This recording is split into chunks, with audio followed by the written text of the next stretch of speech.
So it's beautiful, beautiful, beautiful day. Beautiful Friday. Absolutely gorgeous. It's going to be like hot tomorrow. But one of the things we wanted to do, Sabrina wanted to do, she's right here, was get mulch. And so we made a bargain we'd do and get mulch today before we started on the video, which is very cool. And so we went to the hardware store to get the mulch, and we got the mulch, and there was a woman there that looked so familiar to both of us, and I was just thinking about it and thinking about it and thinking about it, and I just couldn't figure it out. And then eventually I realized that she strongly resembled the bassist musician Kim Deal of the Pixies and also the Breeders. So that reminded me of the Breeders song Cannonball, which is a great, great song. And I'm going to put a link to it in the comments there, so you can listen to it if you'd like to. Okay. That's what that story was all about. I don't think she was actually Kim Deal. She looked about the same age as Sabrina. So she was buying like 8 gallons of house paint. Somebody has their work cut out for them this weekend. No, thank you. Pass. Well, with all that aside, do you want to do wrist check? Yes. Okay, we're going to do wrist check. The Zodiac. Well, this is a really cool watch. It's I mean, it's not often I see this. This is how I got it. That level of, you know, dial wear. It must have had a smashed crystal for a long time. But it's really, I mean, the printing is still so nice and clear, and it's a really nice watch. And the fact that it's got the you know, the actual sealed case makes it even better. And I am wearing one of my very newest watch acquisitions. Heck, it might even be the newest watch acquisition. This is I bought this 6105 8110 from the original owner in Australia, and there it is. I saw a picture yesterday of somebody wearing theirs, and I was like, you know, I think I'm gonna wear my 6105. So that's nice. This is pretty much just the condition that I like. Because just like this, it's got enough wear to be respectable, but the dial is great. There's a little patina on the inside of that hour hand, but the pip is still, you know, it's only slightly faded. Still, it's got some good pink going on. Nice, beautiful. Look at the 12 marker. See how the fill is so flat and even there? That's my favorite look, because these came with all kinds of different fill types. You know, really full, barely full, rumply, bumpy loom, very fine grain loom over topping the edges. This is my favorite one. All right. No, I'm glad I chose the 6105. I'm glad you chose the 6105. He asked me to pick out which watch, and he knew which one I was going to pick, so I picked the other one, and it turned out that's the one he thought I was going to pick. It's true. And wait. Yeah, we're like not in. Yeah, how did this happen? Did I knock it? I don't know. Yeah, folks, this is the level of our production expertise. So if you're looking for high polished product, I'm sorry, we just don't have it in stock. They're probably wondering what was the other watch that you were going to pick out. Oh, they probably are. The other watch was my, well, you know what? I'll put in a segment. Okay. People haven't seen it for a while. Well, that's not true. I can't remember. When was the last time I actually showed that watch? I don't know. I don't either. I'll put in a segment. Okay. This is the watch that we were talking about. My 6139 7010. These are a cool model. They're a variant. They're a sub-variant of a line of speed timers that Seiko came out with. Here's a couple of the other different dial ways that it came with. I should unwrap this first. So Seiko had this thing where they would take a civilian watch model like one of these, and then they would put in a custom Arabic dial. Now, I'm not saying this is just my guess from observation, but Seiko did do this a number of times. The MACV SOG watches are the same thing. The MACV dial and handset is just a modification of the actual civilian watch models that they were taken from, and that's what we've got here. And we've seen that Seiko will do that. I mean, the Osaka Navigator is a silver 6117 Navigator, just with a different printing on the dial and the indicator ring. Anyway, back to this watch. These are really cool. They were issued to a Japanese police force, I believe, but those that were actually issued had a custom case back, so that with just that department on the back, not any of the casing numbers.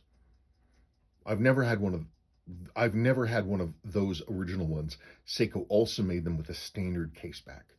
In the case of this watch, I built this out of pieces and parts gathered over years of buying watchmakers lots and, junk watch parts, and, you would get these old watch lots and it would have pieces of this, that, and the other. And I got one of these and it was, I don't know, it was in rough condition. It was junk. The dial had been loose and everything. And so, but I looked and I slowly added parts until I got enough stuff and I built it up.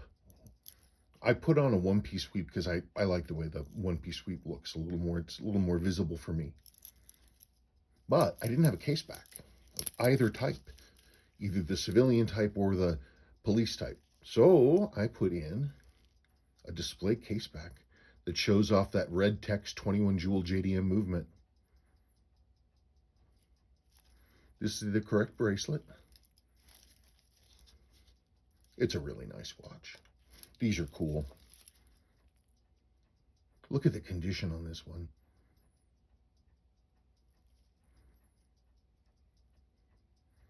Isn't that a jaw dropper? Look, they still got the remains of the case back sticker. I didn't know that. I didn't remember that until now. Well, that's really wild. You can see what just a little bit of wear does to them when the orange fades versus how vibrant they were when they were new. This is a sad story. Somebody was trying to install a crystal and they were pushing too hard this way and the crystal slipped and they dragged it across the dial, ruining the surface of it. I'm keep meaning to go in there to see if I can do a real thin clear coat to try to fix that, but it's not a priority right now. Anyway, there we go. Okay, let's do it. From the last time's mail call, Joseph Stewart. Hey Spencer and Sabrina, is it just me or have I never seen you do a restoration video of a 7C43? I know you did a full comparison duel between the 7C43 and 7548 in which you tore both down, but I can't find a full service one. Do they really need to be torn down during servicing? Hope you and your wonderful family are enjoying life over there in Colorado. Lots of love from the Aussie bush. It's the most perfect, beautiful spring day you can imagine here for a Colorado spring day. It's just... He's not complaining about the weather. I'm not complaining about the weather. It's pretty much, this is pretty much exactly what it ought to be. I've definitely gone and done full maintenance servicing restorations or whatever you want to call it on 7Cs. Not often though. Not often. How come? How come? Well, I was going to tell you. I'm sorry. Thank you for, I'm glad that you asked. My theory being 7Cs are a very good, robust movement. They're an all-metal train. They're jeweled. Seiko's been making them for 30 plus years now. They're reliable and they're accurate. They're a very, very good movement. They are fit for purpose. They do exactly what's required of them. And it's telling that Seiko still makes them to this day. I think that, plus combined with the fact that the watches are relatively more modern, they haven't needed service, and it just is one of those things. They just keep running. People aren't sending them in because they just keep going. I mean, how often do you ever hear of a 7C movement failing on its own? Well, you never really hear of a Seiko quartz movement failing on its own, barring water or electrolyte leakage or whatever. But I just imagined Gatorade being poured on top of it. It's happened. What, Gatorade? Well, I don't know. But you said electrolytes, so I'm like, ooh, poor. Oh, I understand. Sorry, I wasn't. I'm having this problem right now. We do Duolingo, And I'm having this problem where they will use a word that has multiple different, the same word, homonyms, and they will, and then my brain will go blank because I can't find it if I'm trying to think of the word. And What's that have to do with Gatorade? Because you said gator, and I started thinking of alligators, and then your subsequent comments made no sense to me. Okay. Oh, let me just look at this question, make sure I got everything. Yeah, that 7C43 and 7548 video is, I think was pretty much me admitting at the time that I realized I didn't have very much 7C stuff. So thanks for watching that old series. Salty Crabs. Hey, Spencer and Sabrina. Hope you all are doing well. I got an SKX009J1 from a gentleman who wore it to the beach and in the ocean. Unfortunately, the crystal gasket failed, allowing salt water to get in. This ruined the movement and started to corrode the dial around where the chapter ring sits. Is there a way to neutralize the corrosion and make it look less noticeable? I'd put a new dial in, but J121 joules dials are hard to come by now, and I don't want to put an aftermarket one in it. Well, I guess the first question is are you attached to this specific watch? Like an SKX009, like the one I just sold, man, and I was packing that thing up and I was like, boy, I wish I wasn't selling this. Gosh, this is a nice watch. You can still buy them. And that's, I don't like to say, sorry, just go get a new watch, but if your goal is to restore that specific watch, the rust, the corrosion around the edge, the best thing, when I clean a dial like that, the first thing is I go over it with Rodico all the way around the edge to try to get off everything that's potentially loose at all. Then I clean the dial with extremely mild, literally soap and water, and a tiny natural fiber brush, and I brush the entire surface of the dial to soap it down, rinse it with room temperature distilled water, and then blow it clean with canned air. And you can improve things a lot that way. There are chemical solutions, you could, to try to get that off, because it's a layer of oxidation. It's kind of like tarnish. So, but the problem is you really got to worry about what that stuff is going to do to the dial surface. It's the best thing is always to do as little as you absolutely have to do. So I would try those steps first and see where you get. Race Car James 53. Thanks, Spencer. That was a great segment. Really appreciate your opinion. You're welcome. Looking at Colonel Covey's watch. Did I say that right? I'm not sure. I'm sorry. I made a face because I was trying to remember what video this was. I'm wondering if that's the 6139-7109 yellow service hand for the sweep. Anyway, I'm no expert, but interesting. Cheers. Yeah, that's a picture. In this picture, for those of you who missed this, there is now another astronaut with another Seiko 6139-6000 question mark in the NASA program, actually wearing his 6139-6002 in space. But the picture is not very clear.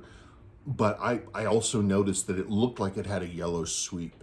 So those didn't ever come with a yellow sweep, so it's either an orange sweep, it's potentially an orange sweep that faded down, or the sub part that was sent from Seiko was yellow. But of course it could just be an artifact of the picture, but I did notice that too. And I was kind of curious about how that was going to shake out. Does anybody have a better picture of the watch? That's what we need to know. 4JA Seiko 7548-7000 restoration. Nick C9K7C. I bought mine in 1985 in St. Thomas, still working. Just got it back from Seiko. They went through it, but alas, they couldn't put in a new crystal and bezel face as they no longer have parts. Great video, thanks. Wow. Well, the bezel insert, that's not a surprise, but they couldn't put in a new crystal? That's weird.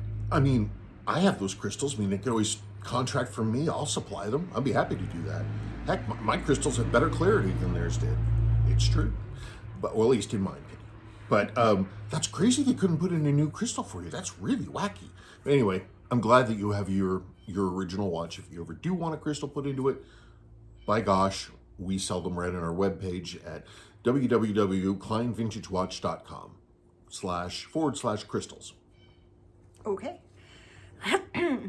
Seiko 6309, the excellence of the non-Sua movements. Stan Clayton 1085. I have one right now. I got a few months ago. New old stock, and it's running around plus 3 seconds a day, which is great, but my APMs are only at 190. How do I bring that up? All in all, the watch has better accuracy than newer watches with more jewels. Remember, this movement only has 17 jewels. The only way to get your amplitude up, those numbers that you're talking about, 190, something like that, that's a number that I'll see from an original unserviced watch. Like if I get a watch that, was bought and worn for a few good number of years and then put in a sock drawer and then you power it up, those are the numbers that you're kind of see. So the only way to get that better is to service the watch. The lubrication is gone. And if it's there, it's not a lubricant anymore, and it will have been polluted with any kind of contaminants from the watch working and moving with the gear faces moving on each other. That all will migrate, pardon me, that all will migrate to anything sticky like lubricant, and then it gets in there, and that stuff, makes it abrasive, and it slows everything down. So it's got to be cleaned. Yeah, get ready for this question. Yeah, I'm also, among all my other ridiculous number of issues, I'm also slightly dyslexic. So especially with numbers, as I tend to flip them around in my head. And then I get confused. So I went and wrote everything down. Okay, 4CS Seiko 7009 8740. SQL Ninja 8629. What oils did you use? Great results, by the way. Okay, so the way I approach this question is sort of a general answer that's sort of basically applicable to a three-hand movement, in my mind specifically, be like one of the 6000 series, 6105, 6106, 6119, blah, blah, blah. I use 9010 on the escape, and the escape upper and lower, the diafix and or diashock settings, that 9010 is what I use. The faces of the palette stones, I use 9415, because it's one of those lubricants, it's this one of these things, and it stays put. It doesn't want to, because one of the biggest problems with lubrication is having it go where you don't want it to do. Sometimes can be as bad as lubrication, drying up where it is. If it goes somewhere else, it can be a real problem. So that stuff, 9415, stays there. I use 8000 for the third wheel, top and bottom, and the upper fourth. It's my preference. It's what I've done for a really long time. It's a little heavier. It's just what I use. I've never run across a situation where I needed to say, maybe I should switch to another lubricant. That's what I use. And the last one for keyless works, I use a new grease. It's an odd, like a white looking grease. And that's 9504. And that's for the keyless works. That's pretty much the only place I'm going to use it, because again, it's one of those greases that is designed to stay put. In theory, you can use that for palette stones, but I've never tried that. I've learned my way, and I stick with what I know, which makes me inflexible sometimes, but I like to do things consistently. Well, if it works. Yeah, I don't want to be experimenting and being a weirdo. What's that? Look at that hawk. Where? We're over there. Ah! Look at him. He was hovering for a second. He was looking at somebody. Yeah, I forgot until just the second. There's a dead bunny out back without a head. So I don't think that was Kraken. No, don't you? Isn't it foxes, right? Foxes or owls. And we do have owls in our tree. Yeah, we're in owl country. Yes, they live in our tree. Okay.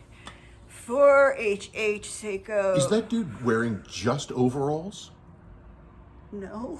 Is he wearing a shirt? Yes. Is that a dude or is it an old lady? No, I think it's a dude. Whatever. I thought he was just straight overalling it. No. 4HH Seiko 6106-6410 Sport Diver Restoration. David H. 1632, why don't you show the assembly? I used to show the assembly back in the, good number of years ago. I used to do that, but I felt it divides my attention, and all of my attention should be on the customer's watch. When I'm putting the watch together, the video is an impediment to me doing the job as well as I could. Maybe that would be different if I put more thought and care into a filming system, but honestly, these videos, they're for the owners, and I know that they would love to see their watches being assembled, but I need to focus on the watch first. And so that's how it shook out so far for me, and from a personal standpoint, it's so far the best solution. Nick in Portland, the heck is going on with that wacky bracelet? Oh, right, yeah, the razor bracelet. I have to put in a thing. Yeah, this has a razor style bracelet. Seiko used these a lot. A lot of the speed timers and but mostly sport diver models, actually a lot of them had different razor type bracelets. This one's really beautiful. Beautiful, beautiful. Really nicely made. Solid. That fat JDM and clasp on it. I don't know, they're wacky, man. They're certainly they're of their time. Well, how it's up to you to decide whether or not you dig them. And we're back. Spring sale is over. It is. I think I had it going for a week. Well, no, it really? Yeah, I think it's still happening. Oh, well, that's something you should definitely check. All I did is I changed the title on the spring sale video, but I left the video up in case, people who bought watches from there or wanted to know something, they'd be able to say, well, this is the video where I found it. Well, I need to deal with that. Casey Twill at 5 minutes 30 seconds. That line used to be nicknamed the Italian Chrono in the 2000s, with tuna moniker being reserved for shrouded divers, but new generations of collectors have watered down the original nicknames. He was talking about the Italian chronograph? The Italian tuna. Okay, I'm so sorry. But new generations of collectors have watered down the original nicknames so much that I can't keep up with them anymore. Anyway, the Italian Chrono was only made for a year or so and became extremely popular in the early 2000s, mostly due to the unique bracelet that Seiko shipped them with. I've never owned an Italian Chrono, but I have several Italian Chrono bracelets. Well, there's a beautiful example of the orange Italian Chrono on our website right now. And apparently the sale isn't over. Apparently the sale isn't over. So if somebody can get to that, then there it is. I'm really slow about doing things sometimes, so, Whether it's a tuna or not. Well, the thing is, it was a good number of years ago, I was looking at the Italian tunas, and I realized that they looked like they were made like as an external scan of an Arnie. If you look at them, they have this molded shroud and this molded rotating ring. Neither element is there, they're just shapes. And so I'm like, okay, at what point, what is Arnie's watch a tuna? Can we even say that because it's a shrouded diver? Does that make it a tuna can? Because it's in that lineage, therefore, can you call the Italian tunas a tunas because they're tuna inspired? But you're 2 degrees separated from an actual tuna there. Okay. I don't know. Semantics, logic, debate. Can I read the next one? Because it's the last one. Okay, well, whatever. Free Pirate 4470. Nice, a spring sale. Do you have any hair springs for vintage 1950s Seikos?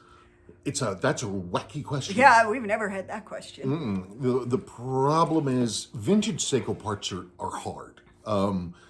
And I'm talking about from their golden age forward, like 65, 66, but especially like 68 and up. They changed their casing system and a lot of their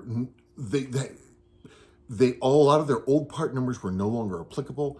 But that 50 stuff, The only place I've seen that has really good, consistent old Seiko material is Yahoo Japan, and you can use there's a companion website called Bai, and that's for Auslanders like myself.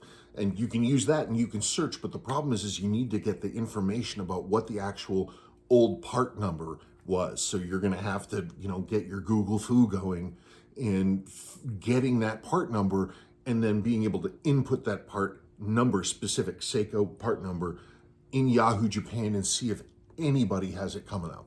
That's my method. That's what I would do if I needed to do that. Is that it? That's it. I'm just seeing if I can do anything about the sale on my phone, but it doesn't look like it. Well, thank you folks for watching the video, and we are going to get off to a beautiful weekend. I hope you have a beautiful weekend too, and thank you so much for watching. Okay, bye.